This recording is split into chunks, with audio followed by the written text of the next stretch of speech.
بسم اللہ الرحمن الرحیم۔ السلام علیکم ورحمۃ اللہ وبرکاتہ۔ اگر نبی کریم علیہ الصلاۃ والسلام کے فرامین کی طرف دیکھا جائے تو وہاں سے ہمیں یہ بات معلوم ہوتی ہے کہ سرکار دو جہاں صلی اللہ علیہ وسلم نے ہمیں یہ بہت پہلے ہی خبر عطا فرمائی تھی کہ آخری دور کے اندر فتنے بہت زیادہ ہوں گے، جیسے کہ ایک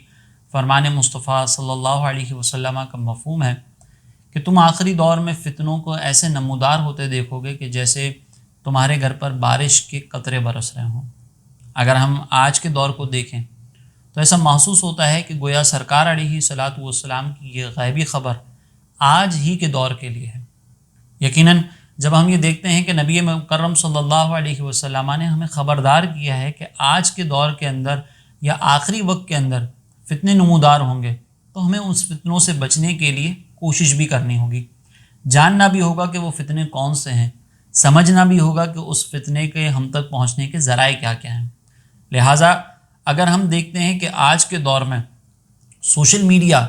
ایک ایسا ذریعہ ہے کہ جس کے تھرو ہم بہت سارے فتنوں کے اندر مبتلا ہیں۔ ٹھیک ہے، ایک حد تک سوشل میڈیا کے اوپر دین کا کام بھی ہو رہا ہے، لیکن اس دین کے کام کے سلسلے میں ہم دیکھتے ہیں کہ بہت سارے لوگ ایسے ہیں کہ جو دین کا نام لے کر بعض اوقات دین کی غلط تشریحات، غلط تعبیرات آپ کے سامنے بیان کر رہے ہوں گے، اور کچھ ایسے لوگ ملیں گے کہ جو براہ راست دین پر اٹیک کر کے، دین کی تعلیمات پر اٹیک کر کے، مزاج شریعت پر اٹیک کر کے آپ کے ایمان کو خراب کر رہے ہوں گے۔ چنانچہ اپنے ایمان کی حفاظت کے لیے، اپنے نسلوں کی ایمان کی حفاظت کے لیے ہمیں کوشش کرنی پڑے گی، اور اسی کوشش کے لیے میں نے ایک ارادہ کیا ہے کہ سوشل میڈیا پر موجود ایسی مختلف ویڈیوز کہ جو ہمارے ایمان کو نقصان پہنچانے کا سبب بن سکتی ہیں، جن میں براہ راست یا تو نبی کریم علیہ صلاۃ والسلام کی ذات مقدسہ پر اعتراض ہے، یا اسلام پر اعتراض ہے، یا اللہ تعالیٰ کی ذات پر اعتراض ہے، یا عقائد اہل سنت کو توڑ مڑوڑ کر ان کو گمراہی کی طرف لے جانے کی کوشش کی جا رہی ہے، ان ویڈیوز کے اوپر ہم باقاعدہ کلام کریں، ان کو سمجھنے کی کوشش کریں کہ قرآن اور حدیث ہمیں اس کے بارے میں کیا کہتے ہیں، شریعت کا مزاج اس حوالے سے کیا ہے، اس کو سمجھنے کی کوشش کریں۔ چنانچہ اسی ارادے کے ساتھ آج جو سب سے پہلی ویڈیو جس کے اوپر میں تجزیہ کر رہا ہوں، یہ دراصل انڈیا کے ایک پرائیویٹ چینل کے اوپر ایک پروگرام ہوا تھا، جس پروگرام میں ایک طرف ملحدین کو بٹھایا اور دوسری طرف مسلمانوں کی نمائندگی کرنے کے لیے 3 افراد کو بٹھایا گیا، اور آپس میں ان کے درمیان ایک مکالمہ ہوا۔ ملحدین کی طرف سے کچھ اعتراضات تھے جن کے جوابات وہ مسلمانوں سے لینے کی کوشش کر رہے تھے، لیکن اگر آپ اس پروگرام کو دیکھیں، جس کا لنک جو ہے وہ آپ کو ویڈیو کے پہلے ہی کمنٹ میں مل جائے گا، اگر آپ اس پروگرام کو دیکھیں تو مسلمانوں کی نمائندگی کرنے والے جو افراد تھے وہ صحیح سے اس نمائندگی کو کرنے کا حق ادا نہ کر سکے۔ چنانچہ میرا یہ ارادہ تھا کہ ہم اس ویڈیو کے اوپر تجزیہ کریں، اس ویڈیو کو سمجھنے کی کوشش کریں، اس میں جو اعتراضات کیے گئے ہیں اس کے جو جوابات ہیں اس کو جان کر کم از کم اپنے ذہن سے وسوسوں کو دور کرنے کی کوشش کریں۔ اب اگر میں اس پورے پروگرام کو ایک ہی ویڈیو کے اندر اگر بیان کرتا تو یہ ہو سکتا ہے کہ یہ ویڈیو بہت زیادہ طوالت اختیار کر لیتی، یا اس ویڈیو کو مختصر کرنے کے لیے میں اپنی بات کو صحیح طریقے سے آپ تک نہ پہنچا سکتا۔ چنانچہ اس پروگرام کے اندر جو باتیں کی گئی ہیں اس کو مختلف پارٹس کے اندر میں آپ کی خدمت میں انشاءاللہ پیش کروں گا۔ آج جو سب سے پہلے ہم گفتگو کر رہے ہیں وہ تقریباً 13 منٹ جب اس پروگرام کو ہوئے تھے، اس پروگرام کی گفتگو جو مہمانوں کی طرف سے کی گئی، اس گفتگو کو جب تقریباً 13 منٹ ہوئے تو یہاں پر ایک مسلمان جو نمائندہ کرنے کے لیے بیٹھے ہوئے تھے، مسلمانوں کی نمائندگی کے لیے، انہوں نے ایک بات کہی، اور وہ بات یہ تھی کہ میں یہاں پر کسی کا مذہب تبدیل کروانے کے لیے نہیں آیا، کیونکہ مذہب کا معاملہ جو ہے وہ ذاتی نوعیت کا مسئلہ ہوتا ہے، یہ سب کا اپنا پرائیویٹ مسئلہ ہے، یہ سب کا اپنا ذاتی مسئلہ ہے۔ میرا ماننا یہ ہے کہ آپ مسلمان ہو یا جو بھی ہو، آپ پہلے ایک اچھے انسان تو بنو، یہ جملہ اس شخص نے کہا۔ آپ کو اسی جملے سے اندازہ ہو گیا ہوگا کہ یہ جو مسلمانوں کی نمائندگی کرنے والا شخص ہے،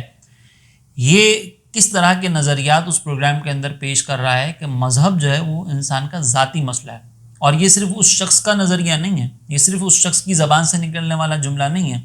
بلکہ کچھ دنوں پہلے ایک اور ویڈیو میں نے دیکھی تھی خاتون کی جو پاکستان کے میڈیا سے تعلق رکھتی ہیں، ان پر کسی نے پردے کی تنقید کی تھی یا ان کو کوئی شرم و حیا کی تلقین کی، تو انہوں نے بھی یہ جملہ کہا تھا کہ مذہب جو ہے یا اس پر عمل کرنا، کیا ہم عقیدہ رکھتے ہیں، یہ سارا انسان کا ایک پرسنل میٹر ہوتا ہے، اس کا ہمیں جو ہے نا وہ ایک دوسرے کے اوپر تنقید نہیں کرنی چاہیے، اس کا جو ہے نا وہ بہت پرائیویٹ مسئلہ ہوتا ہے، اس کے اوپر کسی سے قسم کی جو ہے وہ گفتگو نہیں کرنی چاہیے۔ لیکن اگر ہم اسلام کو دیکھیں تو اسلام اس مزاج کو تسلیم نہیں کرتا۔ اسلام کا مزاج یہ ہے کہ مذہب کسی کا اچھا ہونا، کسی کا برا ہونا، یہ اس کے ذاتی میٹر ہونے کے ساتھ ساتھ ایک اجتماعی مسئلہ بھی ہے۔ اسی لیے اللہ تبارک و تعالیٰ نے بحیثیت مسلمان ہم میں سے ہر ایک کی یہ ذمہ داری لگائی کہ ہم یا تو ایک گروپ وہ تیار کریں کہ جو گروپ مسلمانوں کو نیکی کا حکم دے رہا ہو، برائی سے منع کر رہا ہو، یا پھر ہمارے سامنے اگر کوئی برائی ہوتی ہم نے دیکھی ہے تو ہم اس کو بدلیں اگر ہمیں استطاعت ہو۔ جیسا کہ ہم دیکھتے ہیں کہ سورہ آل عمران آیت نمبر 104 میں اللہ تبارک و تعالیٰ نے ارشاد فرمایا کہ وَلْتَكُم مِّنكُمْ أُمَّةٌ يَدْعُونَ إِلَى الْخَيْرِ، کہ تم میں سے ایک گروہ ایسا ضرور ہونا چاہیے کہ جو لوگوں کو خیر کی طرف بلائے، اچھائی کی طرف بلائے۔ وَيَأْمُرُونَ بِالْمَعْرُوفِ، نیکی کا حکم دیں، وَيَنْهَوْنَ عَنِ الْمُنْكَرِ، اور برائی سے منع کریں۔ گویا کہ اللہ تبارک و تعالیٰ نے بحیثیت مسلمان تمام مسلمانوں پر یہ ذمہ داری عائد کر دی ہے کہ ہم ایک گروہ کم از کم ایسا تیار کریں کہ جس کی ذمہ داری یہ ہو کہ وہ دوسروں کو سمجھائے، نیکی کا حکم دے، برائی سے منع کرے۔ ایک گروہ ایسا ضرور ہونا چاہیے۔ ہاں وہ الگ بات ہے کہ اس گروہ کو نیکی کا حکم کیسے دینا ہے، برائی سے کیسے منع کرنا ہے، اس پر انشاءاللہ ہم کبھی گفتگو کریں گے کہ تبلیغی دین میں کیا حکمتی تقاضے ہمیں اختیار کرنے ہیں، حکمت کے جو تقاضا حکمت ہوتی ہیں وہ کیا ہیں، وہ انشاءاللہ ہم بعد میں کبھی گفتگو کریں گے۔ لیکن یہاں پر جو ہمارے گفتگو کا موضوع ہے وہ یہ ہے کہ ہم یہ نہیں کہہ سکتے کہ کسی پرسنل یہ جو برائی ہے کسی کا پرسنل میٹر ہے، یہ نہیں کہا جا سکتا۔ اگر یہ ہوتا تو اللہ تبارک و تعالی ہمیں کبھی بھی یہ حکم نہیں دیتا کہ دوسروں کو سمجھائیں۔ دوسروں کو سمجھانا، نیکی کا حکم دینا، یہ اس کے پرسنل میٹر کے اندر ہی دخل اندازی ہے، جس کو پرسنل میٹر ہم کہتے ہیں۔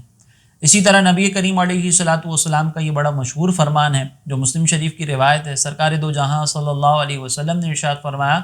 کہ من رأى منکم منکرا فلیغیر بیدہ، کہ تم میں سے اگر کوئی شخص کسی برائی کو ہوتا دیکھتا ہے تو اس کو ہاتھ سے بدل دے۔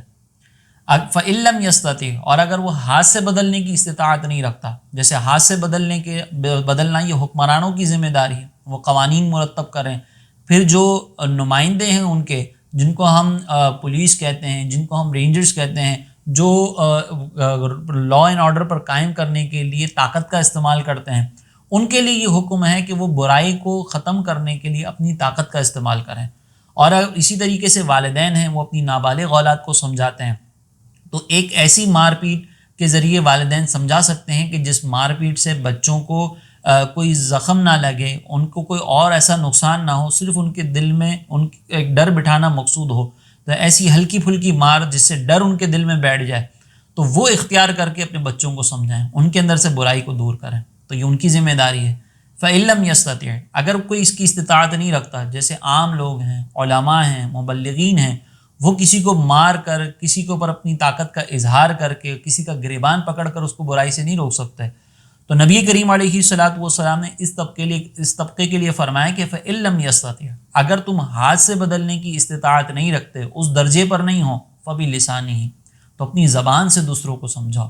فإن لم يستطع، اور اگر تم یہ بھی نہیں کر سکتے کہ زبان سے کسی کو سمجھاؤ، فبقلبہ، تو اپنے دل میں اس کو برا جانو، وذالک اضعف الایمان، اور یہ ایمان کا کمزور ترین درجہ ہے۔ اس کا مطلب یہ ہے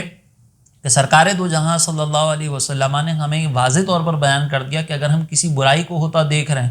تو ہمیں اس کو اپنے ہاتھ سے بدلنا ہے۔ ایک اور بخاری شریف کی روایت ہے کہ سرکار علیہ الصلوۃ والسلام نے جس کے آخر میں یہ ارشاد فرمایا کہ برائی کو اگر تم اپنے دل میں بھی برا نہیں جان سکتے تو سرکار علیہ السلام نے فرمایا کہ پھر اس کے بعد جو ہے ذرہ برابر بھی ایمان تمہارے دل میں موجود نہیں ہے۔ یعنی اگر دل میں بھی کوئی برا نہیں جان رہا تو پھر وہ اپنے ایمان کو چیک کرے کہ اس کا ایمان کس حد تک کمزور ہو چکا ہے۔ تو اس لیے ہمیں جو ہے وہ برائی سے روکنا ہے، دوسروں کے پرسنل میٹر کے اندر دخل اندازی کرنی ہے۔ اور اس کی وجہ کیا ہے؟ تو سرکار علیہ الصلوۃ والسلام نے ایک اور مقام پر اس کو مثال کے ذریعے سمجھایا۔ بخاری شریف کی روایت ہے، حدیث نمبر 882، اس میں سرکار دو جہاں صلی اللہ علیہ وسلم نے فرمایا کہ اللہ پاک کی حدود میں نرمی برتنے والوں کی مثال ان لوگوں جیسی ہے، اس گروہ جیسی ہے کہ جنہوں نے کشتی کے اندر ایک قرآن دازی ڈالی۔ اب اس قرآن دازی کے نتیجے میں جو ہے وہ بعض لوگوں کو اوپر والا فلور ملا اور بعض لوگوں کو جو ہے وہ کشتی کے نچلے حصے میں جگہ ملی۔ اب یہ جو نیچے رہنے والے لوگ تھے یہ اوپر جاتے ہیں پانی کے حصول کے لیے، جس سے اوپر والوں کو تکلیف ہوتی ہے، تو اس تکلیف کو دیکھ کر نیچے بیٹھے ہوئے ایک شخص نے جو ہے وہ کلاڑا اٹھایا اور کشتی میں سوراخ کرنے کی کوشش کی، جس کو دیکھ کر اوپر کی منزل پہ رہنے والے لوگ تھے، جو اوپر کے حصے پہ رہنے والے لوگ تھے، وہ نیچے آ اور اسے کہنے لگے کہ تمہیں کیا ہوا کہ تم کشتی میں سوراخ کر رہے ہو؟ تو اس شخص نے سامنے سے کہا کہ میں اوپر آتا ہوں تو تمہیں اس سے تکلیف ہوتی ہے، اور پانی کے بغیر میرا گزارا نہیں ہے، لہٰذا میں چاہتا ہوں کہ یہ پانی یہیں سے میں حاصل کر لوں سوراخ کر کے۔ پھر سرکار علیہ السلام نے فرمایا کہ اگر یہ اوپر والے لوگ اس شخص کا ہاتھ پکڑ لیں تو اس کو بھی بچا لیں گے اور خود بھی نجات پا لیں گے، لیکن اگر وہ اس کا ہاتھ نہ پکڑیں اور جو وہ کر رہا ہے اس کو کرنے دیں تو یہ خود بھی ہلاک ہوں گے اور اس کو بھی ہلاکت میں مبتلا کر دیں گے۔ اس کا مطلب یہ ہے کہ اگر ہم کسی کو برائی سے نہ روکیں اور سامنے سے صرف اتنا کہہ دیں کہ بھئی آپ کا پرسنل میٹر ہے، تو یہ برائی ہمارے گھر میں بھی پہنچے گی، اس کا نقصان ہمیں بھی ہوگا۔ اگر آج آپ کسی کے عقیدے کی حفاظت نہیں کریں گے، آج اگر آپ اس کو غلط عقیدے کے بعد اس کو سمجھائیں گے نہیں کہ تمہارے عقیدے کے اندر یہ غلطی ہے، اگر آپ کسی کے عمل کے بگاڑ سے اس کو سمجھائیں گے نہیں کہ تمہارے عمل کے اندر یہ بگاڑ پیدا ہو رہا ہے، تو وہ بگاڑ اجتماعی صورت اختیار کرے گا، ایک فرد سے دیگر افراد میں منتقل ہوگا، اور پھر جب دیگر افراد میں منتقل ہو کر ایک سوسائٹی کا حصہ بنے گا تو پھر اس عمل کی برائی ہمارے گھر تک بھی پہنچے گی۔ اسی لیے کسی کا برائی کے اندر مبتلا ہونا، بدی کے اندر مبتلا ہونا، یہ اس کا پرسنل میٹر نہیں ہے۔ اسی طریقے سے ایک اور نقصان جو سرکار علیہ الصلوۃ والسلام نے ہمیں بیان فرمایا اور جس کو ہم آج کے دور میں دیکھ رہے ہیں، اس برائی کے اندر کسی کو مبتلا ہوتا ہوا دیکھ کر ہم یہ کہیں کہ یہ ہمارا پرسنل میٹر ہے، تو سرکار علیہ الصلوۃ والسلام نے اس کا ایک نقصان جو ہمیں بتایا وہ آج ہم اپنی آنکھوں سے دیکھ رہے ہیں۔ مسند احمد حدیث نمبر 390، جس کے اندر سرکار علیہ الصلوۃ والسلام نے ارشاد فرمایا کہ لَتَأْمُرُنَّ بِالْمَعْرُوفِ، کہ تم ضرور نیکی کا حکم دو، وَلَتَنْهَوُنَّ عَنِ الْمُنْكَرِ، اور تم ضرور بنائی سے منع کرو، او لَيُسَلِّطَنَّ اللَّهُ عَلَيْكُمْ شِرَارَكُمْ، یا پھر ضرور اللہ تبارک و تعالیٰ تم پر تمہارے بروں کو مسلط کر دے گا، ثُمَّ يَدْعُو خِيَارُكُمْ، پھر تمہارے نیک لوگ دعائیں کریں گے، فَلَا يُسْتَجَابُ لَكُمْ، اور پھر ان کی دعاؤں کو قبول نہیں کیا جائے گا۔ آج ہم دیکھتے ہیں کہ ہم نے یہ کہہ کر کہ مذہب جو ہے وہ بہت پرسنل میٹر ہے، بہت ذاتی نوعیت کا مسئلہ ہے، لہٰذا ہم کسی کو سمجھائیں نہیں، کسی پر تنقید نہ کریں، یہ کہہ کر آج ہم اس مقام پر پہنچ چکے ہیں کہ بالخصوص ہمارے ملک کے اندر بہت سے ایسے حکمران جو بہت زیادہ شر رکھنے والے ہیں، کئی ایسے ممالک کے جو شر رکھنے والے ہیں وہ ہم پر مسلط کر دیے گئے ہیں۔ ہمارے نیک لوگ دعائیں کرتے ہیں تو ہماری دعائیں قبول نہیں ہوتی، ہمارے اندر بحیثیت مسلمان جو ہے وہ بزدلی پیدا ہو چکی ہے، تو یہ کس وجہ سے ہے وہ ہم اس پر ضرور غور کرنا چاہیے، ضرور محاسبہ کرنا چاہیے۔ اسی طریقے سے اگر ہم اس کی دیگر خرابیوں کو دیکھیں تو اس میں پہلی خرابی تو یقینی سی بات ہے کہ جو احکام اللہ اور اس کے رسول نے ہمیں دیے ہیں برائی سے منع کرنے کے، اس کی خلاف ورزی ہے۔ اسی طرح عزت اور توقیر کا معیار، جب ہم نے کہا کہ بھئی مذہب جو ہے وہ پرسنل میٹر ہے، تو اب اگر کوئی نیک ہے یا برا ہے وہ ہمارے لیے برابر ہوگا۔ اب ہم جو عزت کریں گے اس کا تقویٰ دیکھ کر، اس کی نیکیاں دیکھ کر نہیں کریں گے، کیونکہ وہ تو اس کا پرسنل میٹر تھا، وہ تو اس کی ذاتی نوعیت کا مسئلہ تھا۔ ہم اگر مثال کے طور پر کسی کی توہین کر رہے ہوں گے، کسی سے بدتمیزی کر رہے ہوں گے، تو اس میں ہم یہ نہیں دیکھیں گے کہ سامنے والا نیک ہے، پرہیزگار ہے تو ہمیں توہین نہیں کرنی چاہیے، بلکہ ہم صرف اپنی ذاتی دشمنی نکالیں گے، کیونکہ مذہب پر عمل کرنا یہ اس کا ذاتی نوعیت کا مسئلہ ہے۔ عزت و توقیر کا جو معیار اللہ تبارک و تعالیٰ نے مقرر کیا کہ ان اکرمکم عند اللہ اتقاکم، کہ اللہ تبارک و تعالیٰ کے نزدیک سب سے زیادہ توقیر والا، سب سے زیادہ عزت والا وہ ہے جو تم میں سب سے زیادہ تقوی اختیار کرنے والا ہے۔ تو جب مذہب پرسنل میٹر ہو جائے گا تو ہمارے نزدیک یہ معیار نہیں رہے گا، ہم عزت و توقیر اس کی کریں گے کہ جس کے پاس مال و دولت ہو، جیسا کہ آج ہم کر رہے ہیں۔ اگر نیک پرہیزگار شخص ہے، وہ ہماری مسجد کا امام ہے،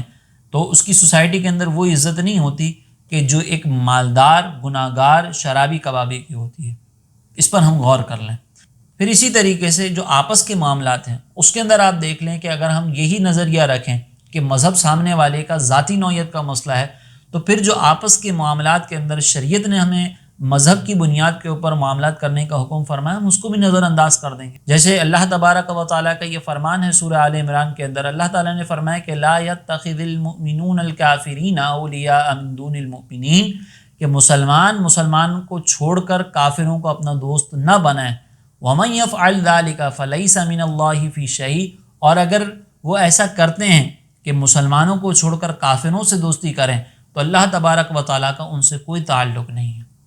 تو اس کا مطلب یہ ہے کہ مذہب تو ہم سے یہ تقاضا کرتا ہے کہ ہم اگر کسی کافر سے دوستی کر رہے ہیں، دوستی کا مطلب یہاں پہ میں یہ بیان کر دوں، واضح کر دوں کہ ایک قلبی محبت ہے، کہ ہمارا کسی سے قلبی محبت اختیار کرنا، جیسا کہ آج کل کالج یونیورسٹیز کے اندر ہوتا ہے کہ ایک مسلمان ہے، دوسرا دوست کرسچن ہے اور وہ اس کا بیسٹ فرینڈ ہے، اور ایک دوسرے کی تقریبات کے اندر بھی شرکت ہو رہی ہے، ایک دوسرے کے